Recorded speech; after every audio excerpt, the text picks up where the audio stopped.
Halo, salam sejahtera untuk kita semua. Perkenalkan, saya Yoel Peter Sumihar, dosen dari program studi informatika Fakultas Sains dan Komputer Universitas Kristen Immanuel. Pada kesempatan ini, saya akan menyampaikan penjelasan singkat mengenai mata kuliah yang saya ambil, yaitu basis data dengan kode mata kuliah 442012. Basis data merupakan mata kuliah inti di bidang informatika yang bertujuan untuk membekali mahasiswa dengan pengetahuan dan keterampilan dalam merancang, mengelola, serta mengimplementasikan sistem basis data secara efektif dan efisien. Melalui mata kuliah ini, mahasiswa diarahkan untuk memahami struktur penyimpanan data, perancangan database, hingga bagaimana melakukan manipulasi data menggunakan bahasa SQL, serta mempertimbangkan aspek keamanan dan efisiensi dalam sistem basis data. Mata kuliah ini mendukung pencapaian CPL, khususnya CPL 8, yaitu kemampuan mengimplementasikan kebutuhan computing dengan mempertimbangkan berbagai metode dan algoritma yang sesuai, dan CPL 9, yaitu kemampuan menganalisis, merancang, membuat, dan mengevaluasi user interface dan aplikasi interaktif dengan memperhatikan kebutuhan pengguna dan perkembangan ilmu transdisiplin. Untuk mencapai itu, ditetapkan juga CPMK atau Capaian Pembelajaran Mata Kuliah, yaitu CPMK 081, yaitu mahasiswa mampu menganalisis dan mendesain kebutuhan computing dengan benar. CPMK 082, mahasiswa mampu menerapkan kebutuhan computing dengan sistematis. Dan CPMK 091, yaitu mahasiswa mampu menganalisis dan merancang user interface serta aplikasi interaktif dengan mempertimbangkan kebutuhan pengguna dan perkembangan teknologi. Pertemuan ini akan dilaksanakan dalam 16 kali pertemuan.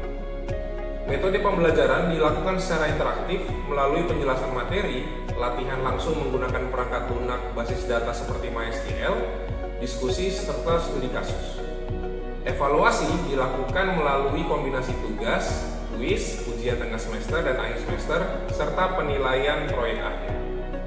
Harapannya, setelah mengikuti mata kuliah ini, mahasiswa tidak hanya mampu memahami konsep, tetapi juga memiliki keterampilan praktis dalam membangun dan mengelola sistem basis data yang handal dan sesuai dengan kebutuhan pengguna. Demikian penjelasan saya, mari kita simak bersama video pembelajaran pada pertemuan kelima dengan materi Entity Relationship Diagram. Oke, selamat pagi teman-teman semuanya. Pagi, Pak. Gimana kabarnya hari ini? Baik, Pak. Ya, sehat ya semuanya ya? Sehat. Oke. Kita akan masuk ke pertemuan kelima, tapi sebelum itu kita akan berdoa dulu. Oke, mari kita berdoa menurut agama masing-masing. Doa dimulai, doa selesai. Oke, hari ini adalah pertemuan kelima. Materi kita hari ini masih dalam mata kuliah basis data ya. Pertemuan kita hari ini akan membahas tentang kardinalitas dalam entity relationship diagram. Oke. Apakah masih ada yang ingat pertemuan minggu lalu, teman-teman? Oke, silakan Mbak Lisa. Ada dua model data, Pak, yaitu model data semantik dan hierarki. Oke, data semantik dan hierarki. Oke, masih ada dua lagi, ada yang masih ingat? Saya, Pak. Oke, silakan Mas Bernan. Dua yang terakhir itu network dan relasional, Pak. Oke, jadi ada semantik, hierarki, network, dan relasional ya. Itu adalah model data yang sudah kita bahas di minggu lalu. Nah, minggu ini kita akan membahas tentang entity relationship diagram. Bagaimana kita merancang sebuah basis data sebelum kita mengimplementasikannya. Seperti itu. Nah, dalam mata kuliah ini, capaian lulusan yang diharapkan nantinya adalah teman-teman mampu mengimplementasikan kebutuhan computing dengan mempertimbangkan berbagai metode dan algoritma yang sesuai, gitu ya. Jadi mungkin memilih basis datanya yang cocok atau model basis datanya mau seperti apa. Nah, itu yang diharapkan. Lalu berikutnya teman-teman diharapkan nanti lulus dalam mata kuliah ini mampu menganalisis dan merancang dan membuat dan mengevaluasi user interface dan aplikasi interaktif dengan mempertimbangkan kebutuhan pengguna dan perkembangan ilmu transdisiplin. Nah, mungkin ada pertanyaan, kan kita tidak merancang interface Pak di sini ya, tapi fokus poinnya itu adalah di mempertimbangkan kebutuhan pengguna dan perkembangan ilmu transdisiplin. Jadi diharapkan teman-teman itu bisa membuat basis data sesuai dengan kebutuhan penggunanya. Lalu dia juga basis data ini bisa dipakai di beberapa platform ya, misalnya kayak di Android bisa, di mobile, di web, application desktop dan lain sebagainya. Lalu capaian mata kuliah yang diharapkan itu mampu menganalisis dan mendesain kebutuhan computing dengan benar, mampu menerapkan kebutuhan computing dengan sistematis, lalu mampu menganalisis dan merancang user interface dan aplikasi interaktif dengan mempertimbangkan kebutuhan pengguna dan perkembangan ilmu transdisiplin. Oke, teman-teman pernah melihat gambar seperti ini ya sebelumnya ya. Nah, ini adalah gambar dari desain rumah.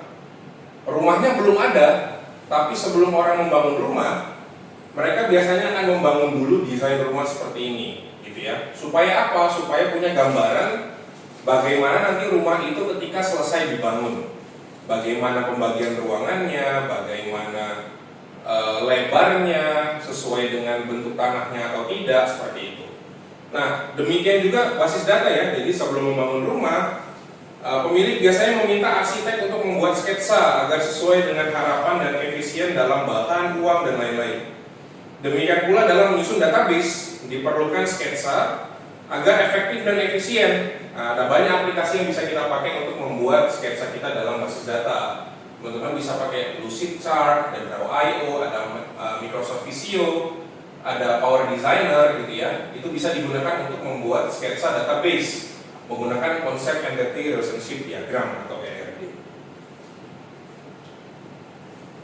Nah, ERD itu sendiri adalah gambaran keterkaitan antara objek-objek atau data-data yang saling berkaitan melalui sebuah diagram. Jadi nanti kita akan membuat sebuah diagram yang berisi dari kumpulan entitas, atribut, dan relationship untuk membangun sebuah sistem basis data. Gitu ya. ERD itu nanti menggambarkan keterkaitan antara kumpulan data yang saling berelasi atau basis data. Nah, komponen-komponen yang dimiliki ERD itu ada 3. Yang pertama itu adalah entity atau entitas. Yang kedua itu adalah atribut. Yang ketiga itu adalah relationship. Jadi sebuah sistem basis data itu dikembangkan menggunakan 3 buah komponen ini. Oke, entitas, atribut, dan relationship. Oke, kita mulai dari entitas dulu atau entity. Entitas adalah objek yang akan dibahas, dicatat, ataupun disimpan yang berbeda dengan objek lainnya. Contohnya, misalnya dalam sistem informasi akademik misalnya ya, ada data mahasiswa, data dosen, mata kuliah, admin, dan lain-lain, prodi, fakultas, seperti itu ya. Itu adalah sebuah entitas atau objek gitu. Nah, itu yang akan disimpan ke dalam basis data nantinya. Oke. Sebuah entitas digambarkan dalam sebuah persegi panjang. Oke, di mana di dalam persegi panjang itu ada sebuah teks yang berisi nama dari entitasnya. Gitu ya, misalnya kita merujuk pada deskripsi tadi, maka ada sebuah persegi panjang dengan nama mahasiswa, dosen, prodi, fakultas, dan seterusnya. Nah, secara tipe, entitas memiliki 2 buah tipe, yaitu entitas kuat dan entitas lemah. Oke, entitas kuat digambarkan dalam sebuah persegi panjang, dan entitas lemah digambarkan dalam persegi panjang double, gitu ya. Apa bedanya? Entitas kuat itu bisa berdiri sendiri, dia tidak ketergantungan kepada entitas lain. Gitu. Sedangkan entitas lemah, dia ketergantungan kepada entitas lainnya. Oke, di sini ada contoh, ada 2 buah entitas, yaitu entitas dosen dan mahasiswa. Dalam hal keterkaitan antara dosen wali, maka mahasiswa di sini sebagai entitas lemah ya, karena dia tidak bisa dibuat kalau tidak ada dosen walinya, gitu. Oke, sehingga mahasiswa ketergantungan kepada dosen sebagai dosen walinya, sedangkan dosen kalau nggak ada mahasiswanya datanya tetap bisa dibuat, karena dia tidak ketergantungan kepada entitas lainnya. Nah, itulah yang disebut dengan entitas kuat dan entitas lemah. Oke. Berikutnya adalah atribut. Atribut itu adalah hal yang dapat membedakan antara suatu objek dengan objek lainnya. Contohnya, pada mahasiswa, hal yang dapat membedakan antara satu mahasiswa dengan mahasiswa lain adalah NIM, nama, alamat, tempat tanggal lahir, jurusan, dan lain sebagainya. Atribut ini tidak bisa berdiri sendiri seperti entitas ya, teman-teman ya. Jadi atribut ini harus melekat kepada entitas. Jadi atribut ini adalah milik dari entitas. Gitu. Oke? Atribut disimbolkan sebagai oval, ya. Jadi digambarkan dengan bentuk oval. Ada 4 tipe atribut yang bisa kita gunakan dalam membangun sebuah basis data. Yang pertama adalah atribut biasa. Oke? Atribut biasa digambarkan dalam sebuah oval di mana di tengahnya dituliskan nama atributnya. Oke? Seperti gambar yang pertama. Yang kedua adalah atribut unik, gitu ya. Atau atribut yang mengidentifikasi suatu entitas secara unik. Biasanya atribut ini digambarkan dengan oval biasa, tapi nama atributnya digaris bawahi. Oke, kalau digaris bawahi artinya sifatnya unik, tidak mungkin ada sama nilainya. Contohnya, ini teman-teman itu tidak mungkin sama, gitu ya. Jadi jelas atribut itu sebagai penanda bahwa ini adalah baris dari entitas tersebut. Atau misalnya kita sebagai warga Indonesia, kita punya KTP, nomor KTP kita itu unik, gitu ya. Sehingga kalau digambarkan harusnya dia di garis bawah. Berikutnya adalah multi value atribut atau atribut yang memuat lebih dari satu nilai. Di sini kalau teman-teman pernah nonton film ya, misalnya nonton film di online gitu ya, di browser atau di aplikasi. Nah, teman-teman biasanya bisa melihat genre dari film tersebut. Nah, itu kan tidak hanya satu ya, bisa aja satu gitu ya, sci-fi misalnya atau science fiction. Tapi bisa juga lebih dari satu gitu. Misalnya ada science fiction, lalu ada thrillernya gitu. Berarti misalnya ada terjadi sesuatu yang menyeramkan di luar angkasa misalnya. Atau misalnya romance tapi sci-fi gitu. Jadi mungkin ada kisah cinta di luar angkasa gitu, bisa juga ya. Gitu. Nah, itu disebut dengan multi value atribut. Berikutnya ada derived atribut atau atribut yang nilainya berdasar dari atribut lain. Atau biasanya kadang-kadang bisa disebut atribut yang nilainya bisa dihitung dari atribut lain. Paling sederhana contohnya adalah umur, gitu ya. Umur itu jarang disimpan di dalam database, tapi biasanya selalu dihitung dari tanggal lahirnya dibandingkan dengan hari ini. Maka kita bisa melihat umurnya berapa. Gitu. Oke, atau misalnya jumlah mahasiswa itu juga jarang disimpan, biasanya dihitung dari tabel lain. Ini adalah contoh dari penggambaran atribut teman-teman, di mana entitasnya adalah dosen seperti yang tadi sudah kita jelaskan bahwa atribut itu tidak bisa berdiri sendiri, tapi harus melekat pada entitasnya. Berarti di sini NIDN, nama, gelar, tanggal lahir, umur, dan alamat adalah milik dari dosen. Gitu ya. NIDN digaris bawahi yang artinya dia adalah unik atau bisa juga kita sebut primary key. Gitu ya, nomor induk dosen nasional tidak ada yang sama. Nama, gelar, tanggal lahir itu adalah atribut biasa. Umur di sini adalah derived atribut, dia bisa dihitung dari tanggal lahir.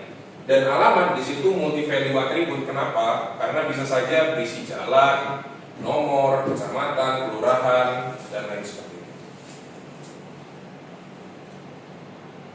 Berikutnya adalah relationship. Nah, relationship ini adalah hubungan antara beberapa entitas. Kalau tadi kita sudah membahas entitasnya, lalu atribut milik dari entitas, sekarang untuk menghubungkan antara entitas itu kita menggunakan relationship. Contohnya di sini ada relasi antar dosen dengan mahasiswa. Apa aja relasinya? Ada mengajar, yaitu dosen mengajar dan mahasiswa diajar oleh dosen. Relationship itu digambarkan dalam bentuk belah ketupat. Jadi menggambarkan ketergantungan entitas dengan entitas lain. Oke, jadi dia harus menghubungkan antara satu entitas dengan entitas lainnya. Kalau tadi entitas berdiri sendiri, lalu atribut itu melekat pada entitas.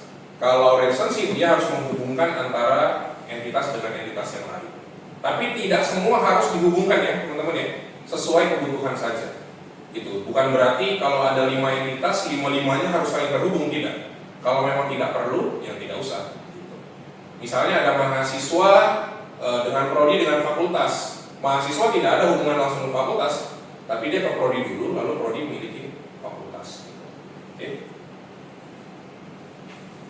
Oke, relationship ini ya ada 3 jenis kardinalitasnya atau derajat kardinalitasnya. Oke, yaitu one to one, one to many, dan many to many. Oke, kita akan bahas satu persatu.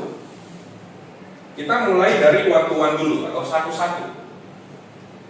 Jenis hubungan dalam database ya atau one to one relationship ini adalah jenis hubungan dalam database di mana satu entitas hanya berhubungan dengan satu entitas lainnya.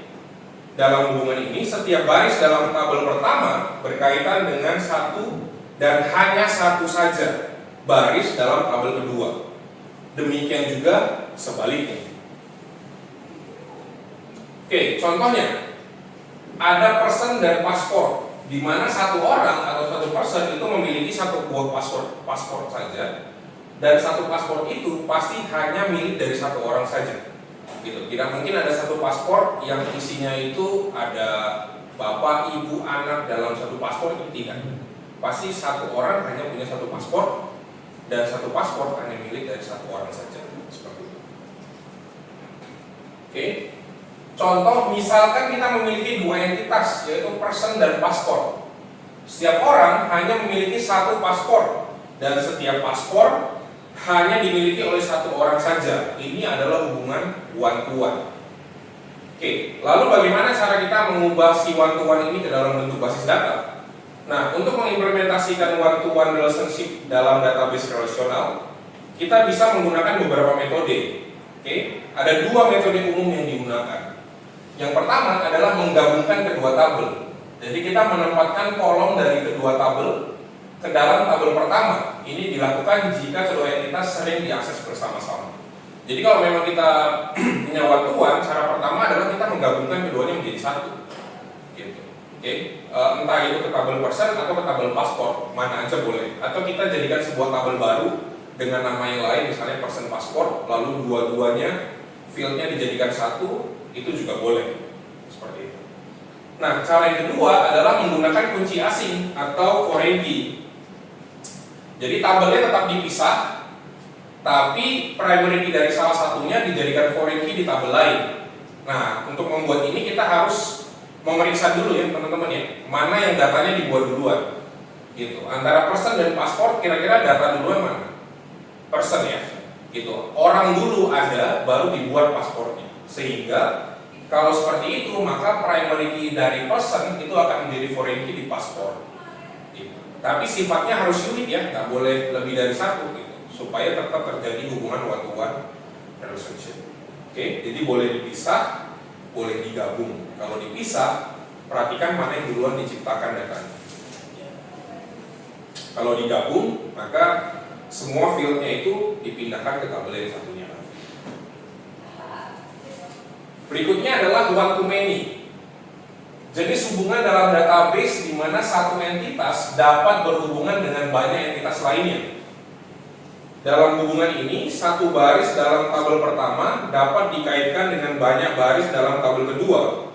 Tetapi setiap baris dalam tabel kedua hanya berhubungan dengan satu baris saja dalam tabel pertama. Jadi yang pertama ini bisa berhubungan dengan banyak data di sini, tapi satu data di sini hanya boleh satu saja dengan hubungannya dengan tabel yang pertama. Contohnya di sini ada departemen dan employee, one to many ya. Jadi one digambarkan dengan angka 1, itu adalah sisi one, sisi 1. Lalu n di situ adalah sisi many-nya. Cara membacanya adalah selalu dimulai dari kata angka 1 ya. Jadi walaupun di sana n, tetap bacanya dari 1. Gitu. Jadi satu departemen memiliki lebih dari satu karyawan, dan satu karyawan hanya dimiliki oleh satu departemen saja. Gitu ya. Jadi satu karyawan hanya terdaftar di dalam satu departemen saja. Gitu. Oke, contoh. Misalkan kita memiliki 2 buah entitas yang tadi ya, yaitu departemen dan employee. Setiap departemen itu dapat memiliki banyak karyawan, tetapi setiap karyawan hanya bekerja di satu departemen saja. Ini adalah hubungan one to many. Lalu bagaimana cara mentransformasikannya?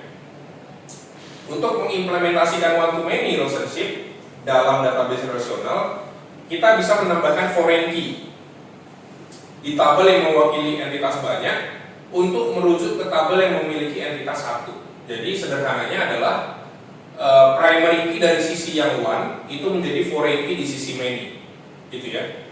Kalau tadi kita lihat gambar yang ini, maka misalnya departemen punya primary key namanya ID, maka primary key-nya departemen itu menjadi foreign key di employee, gitu ya. Primary key dari sisi yang one menjadi foreign key di sisi yang many, gitu ya.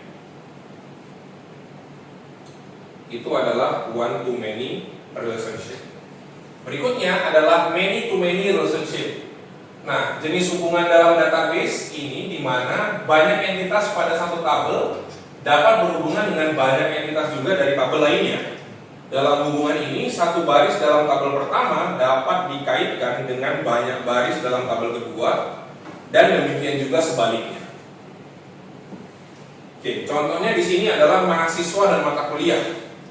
Satu mahasiswa itu bisa mengambil lebih dari satu mata kuliah ya. Seperti teman-teman di sini kan mengambil basis data, pemrograman web, misalnya pengantar pemrograman seperti itu. Lalu satu mata kuliah itu bisa diambil lebih dari satu mahasiswa juga. Contohnya basis data saat ini ada lebih dari satu mahasiswa di sini. Dan teman-teman sebagai mahasiswa mengambil lebih dari satu mata kuliah.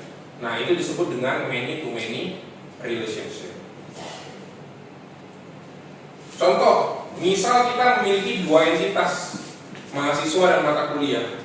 Seorang siswa dapat mengambil banyak mata kuliah, dan setiap mata kuliah dapat diambil oleh banyak mahasiswa.